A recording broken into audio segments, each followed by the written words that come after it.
დღეიდან აჭარის ტერიტორიაზე არსებული საჯარო და კერძო სკოლების მოსწავლეებს საბავშვო ბაღების აღსაზრდელებს უფასო სამედიცინო გამოკვლევა ჩაუტარდებათ. პროგრამის განხორციელების მიზნით აჭარის ჯანმრთელობისა და სოციალური დაცვის სამინისტრო და განათლების სამინისტროს შორის მემორანდუმს მოეწერა ხელი. ადრეულ ასაკში დიაგნოსტიკის დასმა მე ვფიქრობ ერთ-ერთი ჯანმრთელობისთვის წინადადებული ნაბიჯია. ეგ პროგრამა ემსახურება აჭარის ტერიტორიაზე მდებარე ყველა საბავშვო ბაღს და ასევე საჯარო სკოლების პირველ-მეორე კლასის მოსწავლეებს.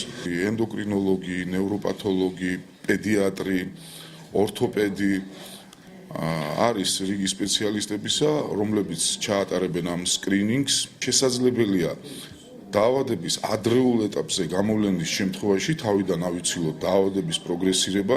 აბადობის აქტიური გამოვლენის პროგრამის ფარგლებში მოსწავლეები პედიატრის, ოკულისტის, ენდოკრინოლოგის, ნევროპათოლოგის ჩამოწმებას გაივლიან. პირველადი დიაგნოზის დაზუსტების მიზნით ჩატარდება ბენეფიციართა რენტგენოლოგიური, ეკოსკოპიური გამოკვლევაც.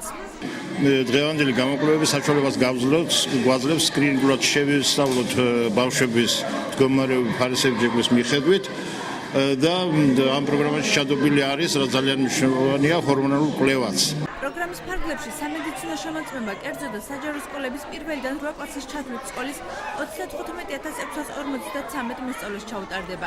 მშობლები აღნიშნული ინიციატივის დადებით მხარეზე საუბრობენ. მშობლები იმდენად პრობლემატურ საკითხებს ვაწყდებით, რომ ესე ვთქვათ, რომ შეიძლება მხედველობიდან გამოგვჩენს რაღაცები და როდესაც ეს მასშტაბურ ხასიათს მიიღებს და ეს სასკოლო დონეზე ჩატარდება, აუცილებლად ყველა ბავშვი მიიღებს მონაწილეობას, პრობლემა არ იქნება და ყველა პრობლემა გადაჭრილი იქნება, რადგან ყველა გამოკვლევას გადიან.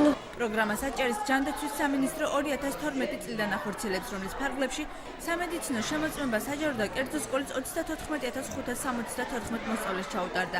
წინასწარი დიაგნოზის დაზუსტების მიზნით ჩატარდა 1527 ინსტრუმენტული გამოკვლევა.